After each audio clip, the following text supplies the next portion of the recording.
Hi everybody, welcome back to the channel. Now today is a very exciting day because we actually have here one of the budget performance phone, and that's in the form of the Nubia Z60 Ultra, the leading version. Now the reason why it has the leading version in its name is because it's using the Snapdragon 8 Gen 3 leading version, and that basically means it's the latest and greatest processor from Snapdragon. So what it has here compared to the typical 8 Gen 3 is a slightly overclocked CPU. The GPU has also been bumped up a little bit more, and in today's video I'm going to show you a very quick side-by-side in terms of the benchmark scores against my S24 Ultra. I also have the standard 8 Gen 3 in this Honor Magic 6D Porsche edition. So we're going to take a look at those benchmark scores side by side to see like how good is this processor really at. Other than that, just right off the bat guys, this phone is going for RM2899 here in Malaysia. Again, a very crazy price, under 3,000 ringgit, and you're getting these kind of specs. Again, very crazy, but obviously that is just for the first early bird kind of sale. Anyway, for today's video, enough talking, let's head over to the desk, get a bit more up close and personal so I can show you a little bit more about this phone in detail. Let's head over to the desk. Alright guys, so now that we are at the desk, let's take a closer look at what the Nubia Z60 Ultra leading version has to offer. From now, I'm just going to call it the Z60 Ultra because the name is just too long. But yeah, let's take a look at this device. Now, first up, I want to cover a little bit on the design. Now, this is actually a very unique kind of look. It's actually a very thick device, guys. Just check that out. Now, the S24 Ultra is already quite a chunky device, but if you take a look at the Z60 Ultra, it's a little bit chunkier than the S24 Ultra, and that's because it's got a massive 6000 mAh battery in here. Alright, so there are two colorways. There's one in black, and this is actually the silver version. You can take a look at the back panel here. It's got this sort of like marble kind of feeling going on. It's a very smooth panel, so you don't really have a lot of fingerprints going on at the back. But the top panel here is sort of a glossy back panel where you can actually capture quite a fair bit of fingerprints at this top section. But more importantly, what I like here is that we do have this slider shortcut that you can actually customize to launch a couple of applications. For now, it's currently set to launch the camera. So if I just slide up, it will launch the camera, and if I just slide it down, it will turn it off. You can use it for your silent mode, you can use it to launch different apps. So yeah, very nice to have this here. Now the second thing that I want to talk about here is actually in terms of the processor. Let's just jump straight into that. So this device here is using the Snapdragon 8 Gen 3, the leading version, and I've got a couple of apps downloaded here. So if we just go into the Geekbench scores, you can see that we do have a very similar configuration to the Galaxy S24 Ultra. However, when it comes to the actual results, let's check out their history.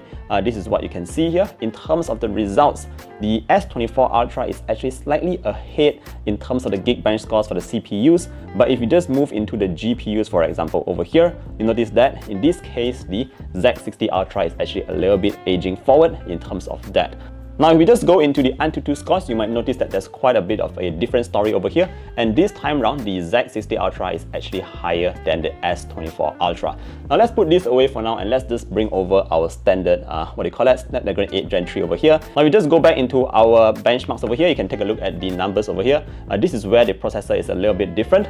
So if you just move back to the Geekbench 6 score over here, you can see that it's a very similar story compared to the typical Snapdragon 8 Gen 3. So yeah, those are just a couple of numbers for you to consider, but in terms of outright performance, I think the Z60 Ultra, the leading version, is still one of the top performance out there in the market today. Alright, now moving on, let's talk a little bit about that display at the front. Now we do have here a very beautiful display. It's a sort of like full screen display.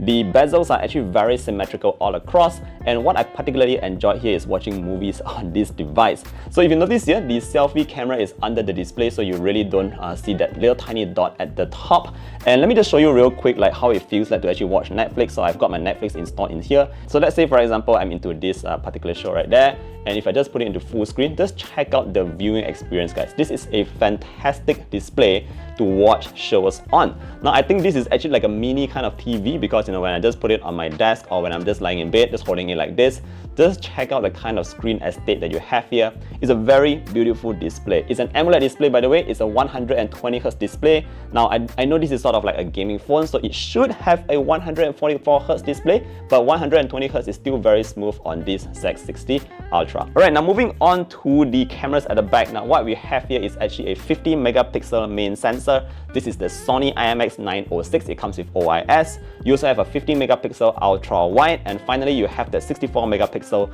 telephoto lens that does 3.3 times zoom. Now, just numbers wise, you might not be too familiar with that, but for the main sensor, the Sony IMX906 is actually the same sensor that's on the Galaxy A55, and in terms of photos, it actually looks quite decent. Again, it's not like sort of like a flagship camera, but but you do have the flexibility of having your ultra wide, your standard cam, as well as the telephoto lens, which is very, very useful.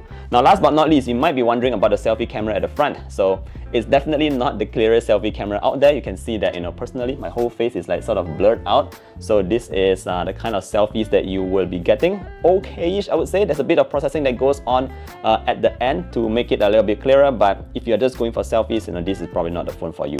Alright guys, so that's just a very quick look of the Nubia Z60 Ultra, the leading version. Again, in a nutshell, I think this is one of the best sort of like performance value phone that you can get today. For the price of just RM2899, you're getting a lot of good specifications in a very interesting package. Not only do you have this very beautiful design, the processor is still one of the best and the greatest out there. If you're going to be doing a lot of gaming, definitely you will be enjoying that huge display. If you're also going to be watching a lot of movies on your phone, if you do your YouTube, your Netflix, your whatever on your phone, guys, you are definitely going to enjoy this sort of like no front-facing camera kind of display on the Nubia Z60 Ultra leading version. Anyway, let me know what you think about this device. I would love to hear your thoughts.